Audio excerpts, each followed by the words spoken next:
People of the Dark, Robert Ervin Howard. I came to Dugan's Cave to kill Richard Brent. I went down the dusky avenues made by the towering trees, and my mood well matched the primitive grimness of the scene. The approach to Dugan's Cave is always dark, for the mighty branches and thick leaves shut out the sun, and now the somberness of my own soul made the shadows seem more ominous and gloomy than was natural. Not far away I heard the slow wash of the waves against the tall cliffs, but the sea itself was out of sight, masked by the dense oak forest. The darkness and the stark gloom of my surroundings gripped my shadowed soul as I passed beneath the ancient branches as I came out into a narrow glade and saw the mouth of the ancient cavern before me. I paused, scanning the cavern's exterior and the dim reaches of the silent oaks. The man I hated had not come before me. I was in time to carry out my grim intent. For a moment my resolution faltered, then like a wave there surged over me the fragrance of Eleanor Bland, a vision of wavy golden hair and deep grey eyes, changing and mystic as the sea. I clenched my hands until the knuckles showed white, and instinctively touched the wicked snub-nosed revolver whose weight sagged my coat pocket. But for Richard Brent, I felt certain I had already won this woman, desire for whom made my waking hours a torment and my sleep a torture. Whom did she love? She would not say. I did not believe she knew. Let one of us go away, I thought, and she would turn to the other. And I was going to simplify matters for her and for myself. By chance I had overheard my blonde English rival remark that he intended coming to lonely Dugan's Cave on an idle exploring outing alone. I am not by nature criminal.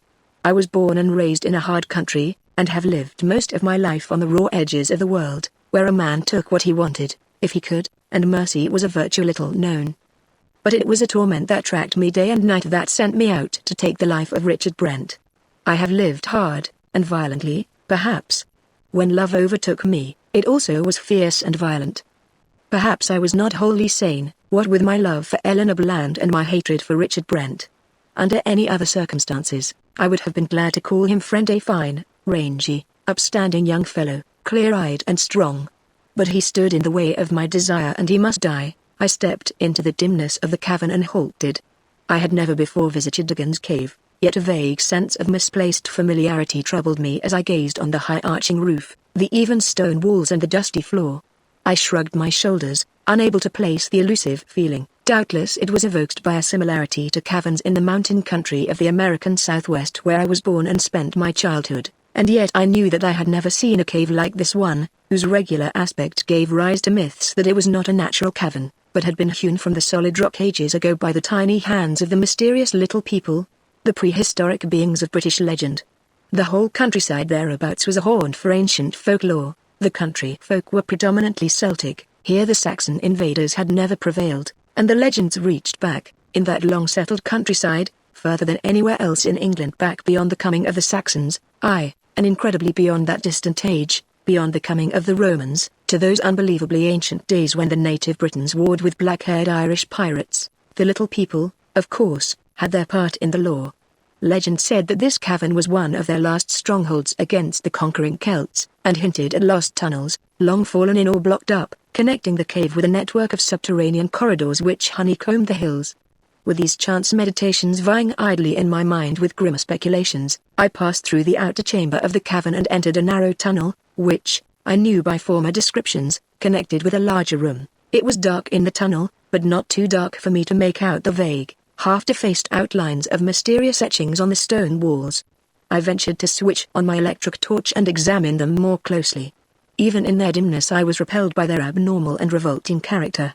Surely no man cast in human mold as we know it, scratched those grotesque obscenities. The little people, I wondered if those anthropologists were correct in their theory of a squat mongoloid aboriginal race, so low in the scale of evolution as to be scarcely human, yet possessing a distinct, though repulsive, culture of their own. They had vanished before the invading races, theory said, forming the base of all Aryan legends of trolls, elves, dwarfs and witches. Living in caves from the start, these aborigines had retreated further and farther into the caverns of the hills, before the conquerors, vanishing at last entirely, though folklore fancy pictures their descendants still dwelling in the lost chasms far beneath the hills, loathsome survivors of an outworn age. I snapped off the torch and passed through the tunnel, to come out into a sort of doorway which seemed entirely too symmetrical to have been the work of nature.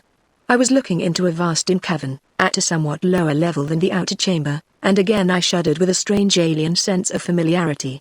A short flight of steps led down from the tunnel to the floor of the cavern. Tiny steps, too small for normal human feet, carved into the solid stone. Their edges were greatly worn away, as if by ages of use. I started the descent. My foot slipped suddenly. I instinctively knew what was coming. It was all in part with that strange feeling of familiarity, but I could not catch myself. I fell headlong down the steps and struck the stone floor with a crash that blotted out my senses. Slowly consciousness returned to me, with a throbbing of my head and a sensation of bewilderment. I lifted a hand to my head and found it caked with blood. I had received a blow, or had taken a fall, but so completely had my wits been knocked out of me that my mind was an absolute blank. Where I was, who I was, I did not know. I looked about, blinking in the dim light, and saw that I was in a wide, dusty cavern. I stood at the foot of a short flight of steps which led upward into some kind of tunnel. I ran my hand dazedly through my square-cut black mane, and my eyes wandered over my massive naked limbs and powerful torso. I was clad, I noticed absently, in a sort of loincloth, from the girdle of which swung an empty scabbard, and leathern sandals were on my feet. Then I saw an object lying at my feet, and stooped and took it up. It was a heavy iron sword, whose broad blade was darkly stained. My fingers fitted instinctively about its hilt with the familiarity of long usage.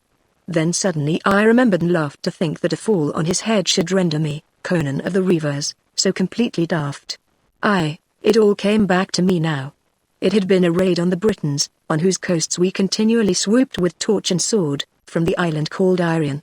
That day we of the black-haired gale had swept suddenly down on a coastal village in our long, low ships, and in the hurricane of battle which followed, the Britons had at last given up the stubborn contest and retreated, warriors, women and bairns, into the deep shadows of the oak forests, whither we seldom dared follow, but I had followed, for there was a girl of my foes whom I desired with a burning passion, a lithe, slim young creature with wavy golden hair and deep grey eyes, changing and mystic as the sea.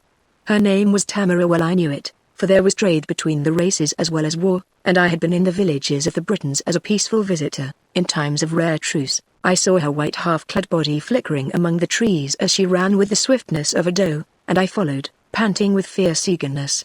Under the dark shadows of the gnarled oaks she fled, with me in close pursuit, while far away behind us died out the shouts of slaughter and the clashing of swords. Then we ran in silence, save for her quick-labored panting, and I was so close behind her as we emerged into a narrow glade before a sombre-mouthed cavern, that I caught her flying golden tresses with one mighty hand. She sank down with a despairing wail, and even so, a shout echoed her cry, and I wheeled quickly to face a rangy young Briton who sprang from among the trees, the light of desperation in his eyes. Vertrix. The girl wailed, her voice breaking in a sob, and fiercer rage welled up in me, for I knew the lad was her lover. Run for the forest, Tamara, he shouted, and leapt at me as a panther leaps, his bronze axe whirling like a flashing wheel about his head. And then sounded the clangor of strife and the hard-drawn panting of combat. The Briton was as tall as I, but he was lithe where I was massive. The advantage of sheer muscular power was mine, and soon he was on the defensive, striving desperately to parry my heavy strokes with his axe. Hammering on his guard like a smith on an anvil, I pressed him relentlessly, driving him irresistibly before me. His chest heaved, his breath came in labored gasps, his blood dripped from scalp, chest and thigh where my whistling blade had cut the skin, and all but gone home. As I redoubled my strokes and he bent and swayed beneath them like a sapling in a storm, I heard the girl cry, "Vertrix! Vertrix!" The cave. Into the cave, I saw his face pale with a fear greater than that induced by my hacking sword. "Not there," he gasped. "Better a clean death. In Neil Marannan's name, girl, run into the forest and save yourself. I will not leave you," she cried. The cave. It is our one chance. I saw her flash past us like a flying wisp of white and vanish in the cavern, and with a despairing cry, the youth launched a wild desperate stroke that knife left my skull. As I staggered beneath the blow I had barely parried, he sprang away, leapt into the cavern after the girl and vanished in the gloom. With a maddened yell that invoked all my grim Gaelic gods, I sprang recklessly after them, not reckoning if the Briton lurked beside the entrance to brain me as I rushed in. But a quick glance showed the chamber empty and a wisp of white disappearing through a dark doorway in the back wall. I raced across the cavern and came to a sudden halt as an axe licked out of the gloom of the entrance and whistled perilously close to my black-maned head. I gave back suddenly. Now the advantage was with Vertrix, who stood in the narrow mouth of the corridor where I could hardly come at him without exposing myself to the devastating stroke of his axe. I was near frothing with fury, and the sight of a slim white form among the deep shadows behind the warrior drove me into a frenzy. I attacked savagely but warily, thrusting venomously at my foe, and drawing back from his strokes. I wished to draw him out into a wide lunge, avoid it and run him through before he could recover his balance. In the open I could have beat him down by sheer power and heavy blows, but here I could only use the point, and that at a disadvantage. I always preferred the edge. But I was stubborn. If I could not come at him with a finishing stroke, neither could he or the girl escape me while I kept him hemmed in the tunnel. It must have been the realization of this fact that prompted the girl's action, for she said something to Vertrix about looking for a way leading out, and though he cried out fiercely forbidding her to venture away into the darkness, she turned and ran swiftly down the tunnel to vanish in the dimness. My wrath rose appallingly, and I nearly got my head split in my eagerness to bring down my foe before she found a means for their escape. Then the cavern echoed with a terrible scream, and Vertrix cried out like a man death-stricken, his face ashy in the gloom. He whirled, as if he had forgotten me and my sword, and raced down the tunnel like a madman, shrieking Tamara's name. From far away, as if from the bowels of the earth, I seemed to hear her answering cry, mingled with a strange sibilant clamor that electrified me with nameless but instinctive horror. Then silence fell, broken only by Vertrix's frenzied cries, receding farther and further into the earth. Recovering myself, I sprang into the tunnel and raced after the Briton as recklessly as he had run after the girl. And to give me my due, red-handed reaver though I was, cutting down my rival from behind was less in my mind than discovering what dread thing had Tamara in its clutches. As I ran along I noted absently that the sides of the tunnel were scrawled with monstrous pictures, and realized suddenly and creepily that this must be the dread cavern of the Children of the Night, tales of which had crossed the narrow sea to resound horrifically in the ears of the Gales.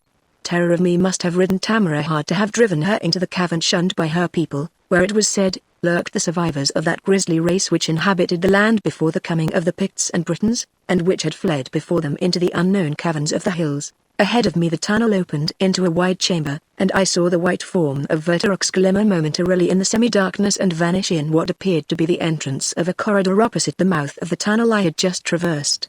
Instantly there sounded a short, fierce shout and the crash of a hard-driven blow, mixed with the hysterical screams of a girl and a medley of serpent-like hissing that made my hair bristle.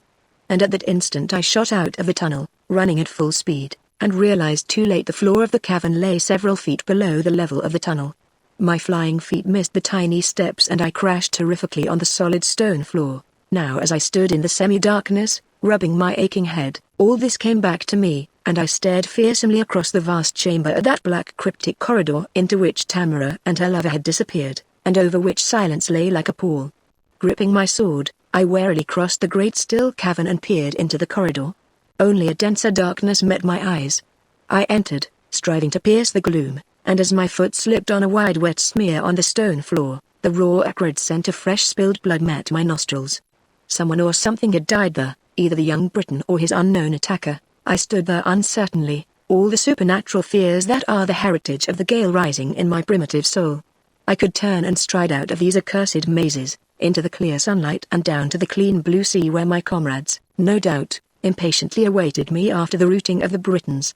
Why should I risk my life among these grisly rat dens?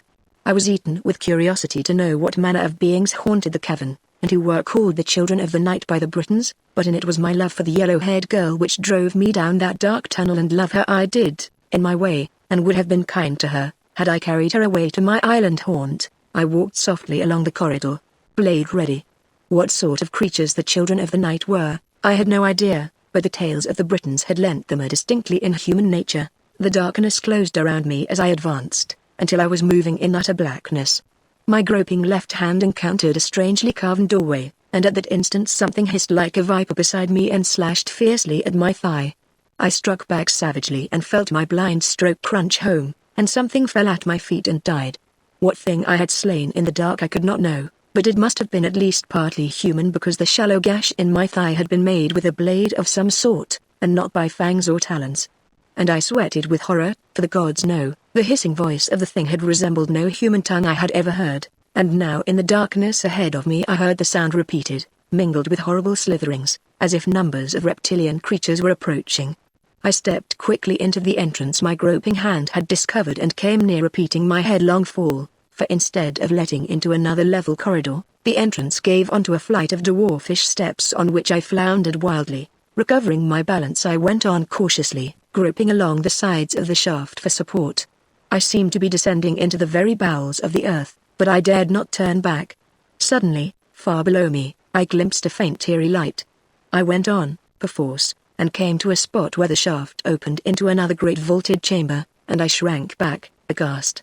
In the center of the chamber stood a grim, black altar. It had been rubbed all over with a sort of phosphorus, so that it glowed dully, lending a semi-illumination to the shadowy cavern. Towering behind it on a pedestal of human skulls, lay a cryptic black object, carven with mysterious hieroglyphics. The Black Stone. The ancient stone before which, the Britons said, the children of the night bowed in gruesome worship, and whose origin was lost in the black mists of a hideously distant past. Once, legend said, it had stood in that grim circle of monoliths called Stonehenge, before its votaries had been driven like chaff before the bows of the Picts, but I gave it but a passing, shuddering glance. 2 figures lay, bound with rawhide thongs, on the glowing black altar. One was Tamara, the other was Vertorix, blood-stained and disheveled. His bronze axe, crusted with clotted blood, lay near the altar.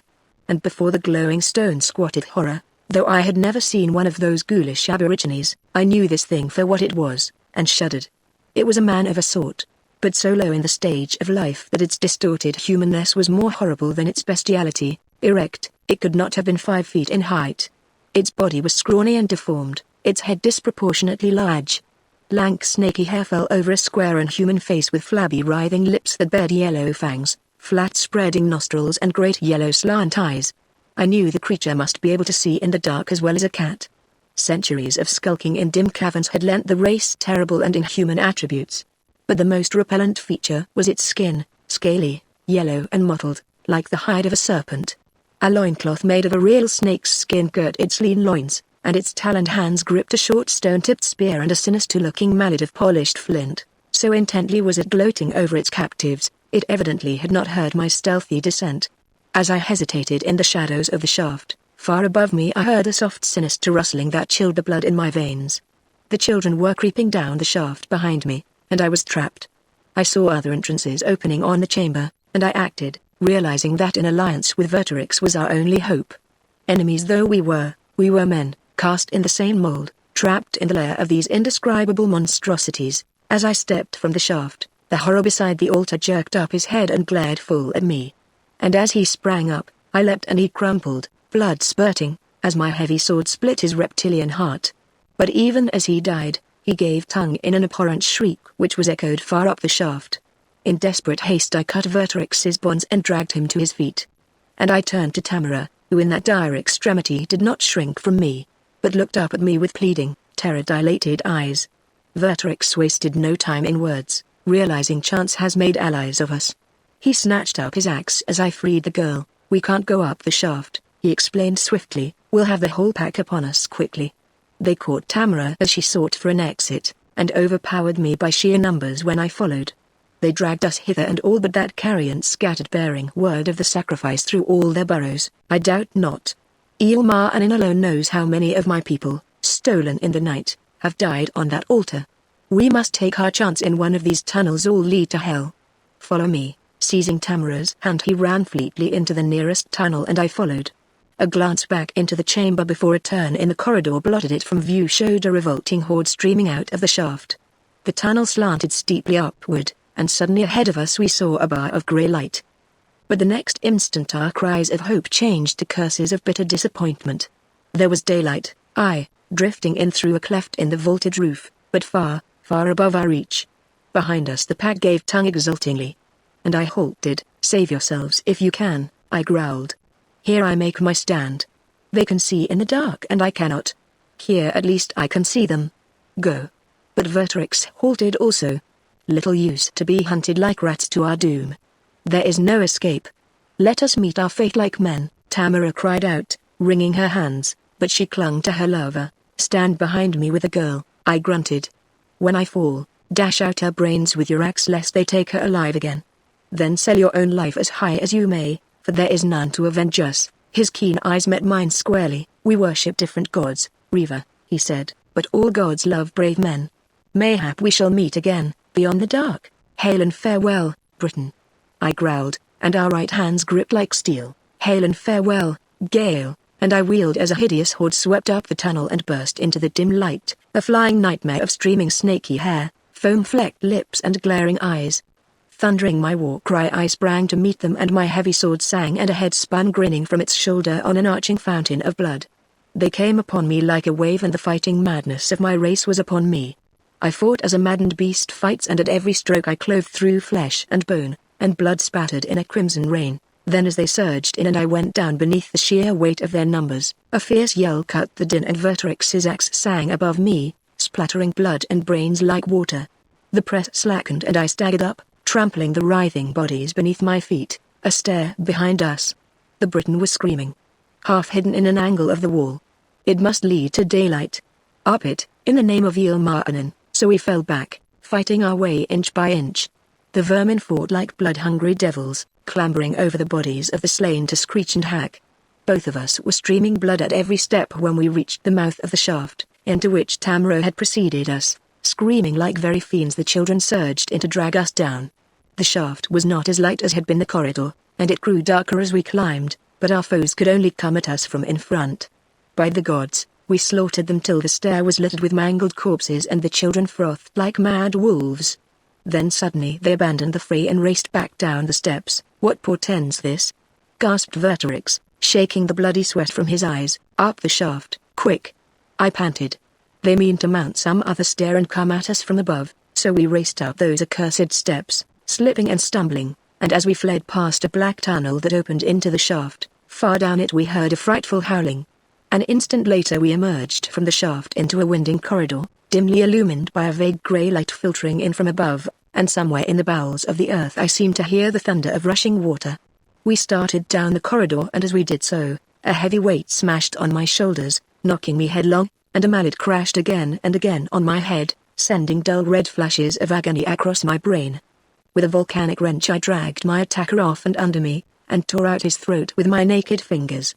And his fangs met in my arm in his death bite. Reeling up, I saw that Tamara and Vertrix had passed out of sight. I had been somewhat behind them, and they had run on, knowing nothing of the fiend which had leapt on my shoulders. Doubtless they thought I was still close on their heels. A dozen steps I took, then halted. The corridor branched, and I knew not which way my companions had taken. At blind venture I turned into the left-hand branch, and staggered on in the semi-darkness. I was weak from fatigue and loss of blood, dizzy and sick from the blows I had received. Only the thought of Tamara kept me doggedly on my feet. Now distinctly I heard the sound of an unseen torrent. That I was not far underground was evident by the dim light which filtered in from somewhere above, and I momentarily expected to come upon another stair. But when I did, I halted in black despair. Instead of up, it led down. Somewhere far behind me I heard faintly the howls of the pack, and I went down, plunging into utter darkness. At last I struck a level and went along blindly.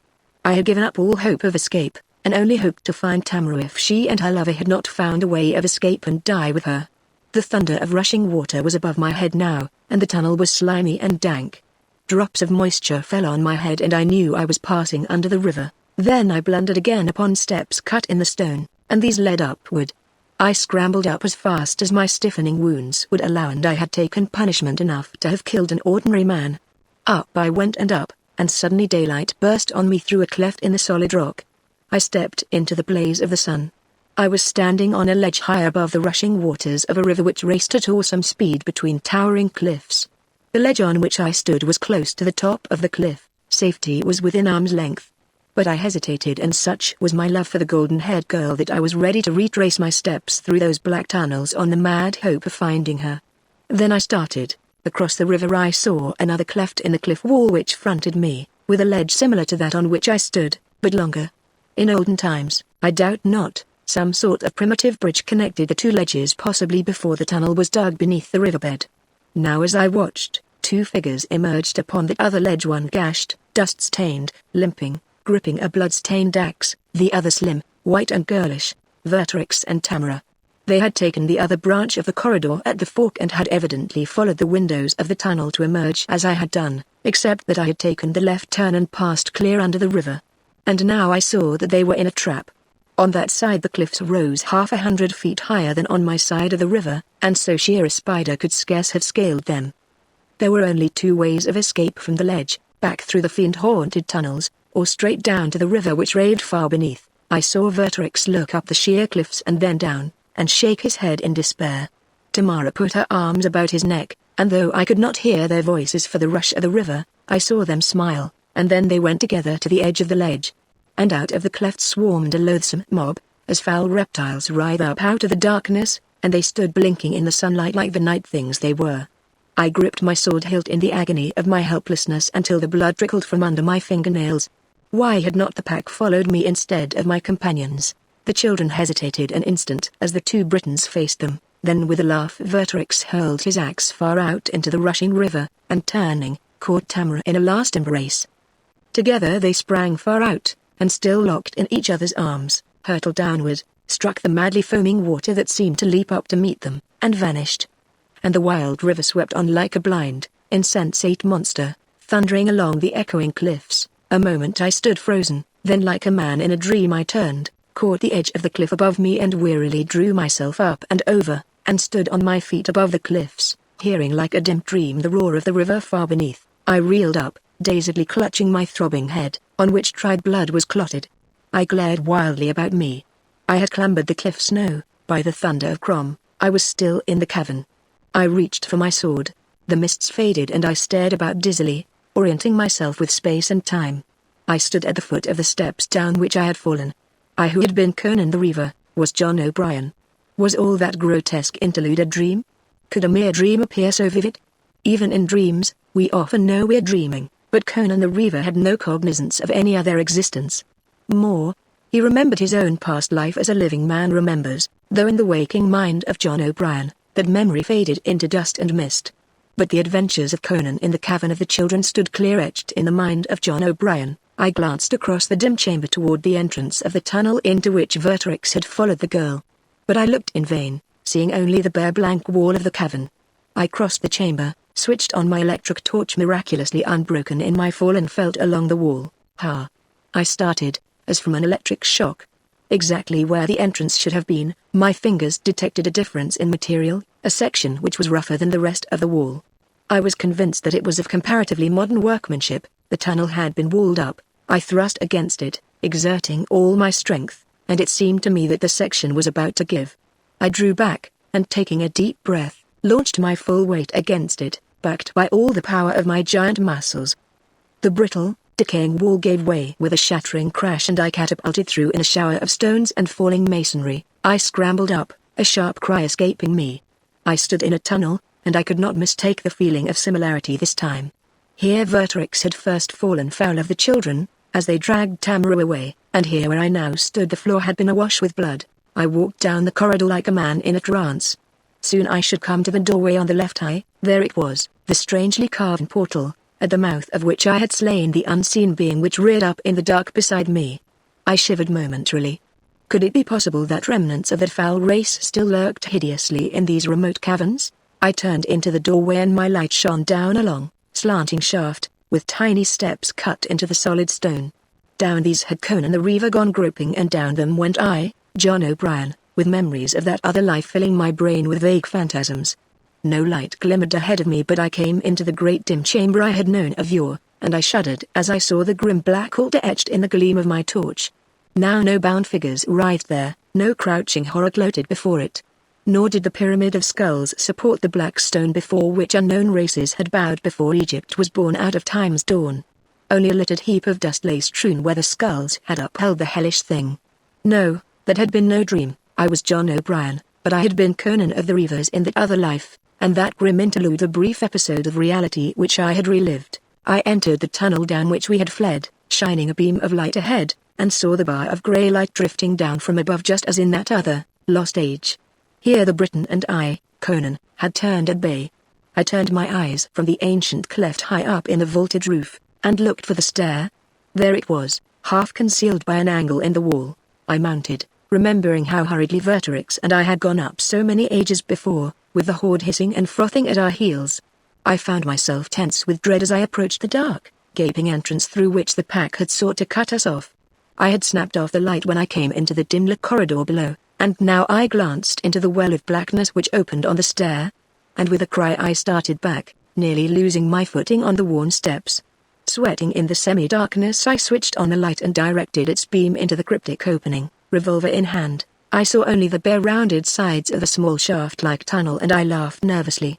My imagination was running riot. I could have sworn that hideous yellow eyes glared terribly at me from the darkness, and that a crawling something had scuttered away down the tunnel.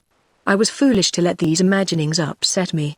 The children had long vanished from these caverns, a nameless and abhorrent race closer to the serpent than the man. They had centuries ago faded back into the oblivion from which they had crawled in the black dawn ages of the earth. I came out of the shaft into the winding corridor, which, as I remembered of old, was lighter. Here from the shadows a lurking thing had leapt on my back while my companions ran on, unknowing. What a brute of a man Conan had been, to keep going after receiving such savage wounds. In that age all men were iron. I came to the place where the tunnel forked and as before I took the left-hand branch and came to the shaft that led down. Down this I went, listening for the roar of the river, but not hearing it. Again the darkness shut in about the shaft, so I was forced to have recourse to my electric torch again, lest I lose my footing and plunge to my death. Oh, I, John O'Brien, am not nearly so sure-footed as was I, Conan the Reaver, no, nor as tigerishly powerful and quick, either. I soon struck the dank lower level and felt again the dampness that denoted my position under the riverbed, but still I could not hear the rush of the water. And indeed I knew that whatever mighty river had rushed roaring to the sea in those ancient times, there was no such body of water among the hills today. I halted, flashing my light about. I was in a vast tunnel, not very high of roof, but broad. Other smaller tunnels branched off from it and I wondered at the network which apparently honeycombed the hills. I cannot describe the grim, gloomy effect of those dark, low-roofed corridors far below the earth. Over all hung an overpowering sense of unspeakable antiquity. Why had the little people carved out these mysterious crypts, and in which black cage? Were these caverns their last refuge from the onrushing tides of humanity, or their castles since time immemorial? I shook my head in bewilderment. The bestiality of the children I had seen, yet somehow they had been able to carve these tunnels and chambers that might balk modern engineers. Even supposing they had but completed a task begun by nature, still it was a stupendous work for a race of dwarfish aborigines. Then I realized with a start that I was spending more time in these gloomy tunnels than I cared for, and began to hunt for the steps by which Conan had ascended. I found them and, following them up, breathed again deeply in relief as the sudden glow of daylight filled the shaft. I came out upon the ledge, now worn away until it was little more than a bump on the face of the cliff. And I saw the great river, which had roared like a prisoned monster between the sheer walls of its narrow canyon, had dwindled away with the passing eons until it was no more than a tiny stream, far beneath me, trickling soundlessly among the stones on its way to the sea. The surface of the earth changes, the rivers swell or shrink, the mountains heave and trouble, the lakes dry up, the continents falter, but under the earth the work of lost, mysterious hands slumbers untouched by the sweep of time. Their work, but what of the hands that reared that work? Did they, too, lurk beneath the bosoms of the hills? How long I stood there, lost in dim speculations, I do not know, but suddenly, glancing across at the other ledge, crumbling and weathered, I shrank back into the entrance behind me. Two figures came out upon the ledge and I gasped to see that they were Richard Brent and Eleanor Bland. Now I remembered why I had come to the cavern and my hand instinctively sought the revolver in my pocket. They did not see me. But I could see them, and hear them plainly, too, since no roaring river now thundered between the ledges. By gad, Eleanor, Brent was saying, I'm glad you decided to come with me. Who would have guessed there was anything to those old tales about hidden tunnels leading from the cavern? I wonder how that section of wall came to collapse? I thought I heard a crash just as we entered the outer cave. Do you suppose some beggar was in the cavern ahead of us, and broke it in? I don't know, she answered. I don't know. It almost seems as if I'd been here before, or dreamed I had. I seem to faintly remember, like a far-off nightmare, running endlessly through these dark corridors with hideous creatures on my heels. Was I there? Jokingly asked Brent. Yes, and John, too, she answered. But you were not Richard Brent, and John was not John O'Brien. No, and I was not Eleanor Bland, either. Oh, it's so dim and far off I can't describe it at all. It's hazy and misty and terrible. I understand, a little, he said unexpectedly. Ever since we came to the place where the wall had fallen and revealed the old tunnel, I've had a sense of familiarity with the place. There was horror and danger and battle and love, too. He stepped nearer the edge to look down in the gorge, and Eleanor cried out sharply and suddenly, seizing him in a convulsive grasp. "Don't, Richard, don't. Hold me, oh, hold me tight." He caught her in his arms. "Why, Eleanor, dear, what's the matter?" "Nothing," she faltered, but she clung closer to him and I saw she was trembling. "Just a strange feeling, rushing dizziness and fright, just as if I were falling from a great height." "Don't go near the edge, Dick, it scares me." "I won't, dear," he answered, drawing her closer to him, and continuing hesitantly. "Eleanor, there's something I've wanted to ask you for a long time. Well, I haven't the knack of putting things in an elegant way. I love you, Eleanor, always have. You know that. But if you don't love me, I'll take myself off and won't annoy you anymore. Only please tell me one way or another, for I can't stand it any longer. Is it I or the American, you, Dick?" she answered, hiding her face on his shoulder. "It's always been you, though I didn't know it. I think a great deal of John O'Brien. I didn't know which of you I really loved. But today as we came through those terrible tunnels and climbed those fearful stairs, and just now, when I thought for some strange reason we were falling from the ledge, I realized it was you I loved, that I always loved you, through more lives than this one. Always." Their lips met and I saw her golden head cradled on his shoulder. My lips were dry, my heart cold, yet my soul was at peace. They belonged to each other. Eons ago they lived and loved, and because of that love they suffered and died. And I, Conan, had driven them to that doom. I saw them turn toward the cleft, their arms about each other, then I heard Eleanor shriek. I saw them both recoil. And out of the cleft a horror came writhing, a loathsome, brain-shattering thing that blinked in the clean sunlight. I knew it, of old vestige of a forgotten age. It came writhing its horrid shape up out of the darkness of the earth and the lost past to claim its own. What 3,000 years of retrogression can do to a race hideous in the beginning, I saw, and shuddered. And instinctively I knew that in all the world it was the only one of its kind, a monster that had lived on. God alone knows how many centuries, wallowing in the slime of its dank subterranean lairs. Before the children had vanished, the race must have lost all human semblance, living as they did, the life of the reptile. This thing was more like a giant serpent than anything else, but it had aborted legs and snaky arms with hooked talons. It crawled on its belly, writhing back mottled lips to bare needle-like fangs, which I felt must drip with venom. It hissed as it reared up its ghastly head on a horribly long neck, while its yellow slanted eyes glittered with all the horror that is spawned in the black layers under the earth. I knew those eyes had blazed at me from the dark tunnel opening on the stair. For some reason the creature had fled from me, possibly because it feared my light, and it stood to reason that it was the only one remaining in the caverns, else I had been set upon in the darkness. But for it, the tunnels could be traversed in safety. Now the reptilian thing writhed toward the humans trapped on the ledge. Brent had thrust Eleanor behind him and stood, face ashy, to guard her as best he could. And I gave thanks silently that I, John O'Brien, could pay the debt I, Conan the Reaver, owed these lovers since long ago. The monster reared up and Brent, with cold courage, sprang to meet it with his naked hands. Taking quick aim, I fired once. The shot echoed like the crack of doom between the towering cliffs, and the horror, with a hideously human scream, staggered wildly, swayed and pitched headlong, knotting and writhing like a wounded python, to tumble from the sloping ledge and fall plummet-like to the rocks far below.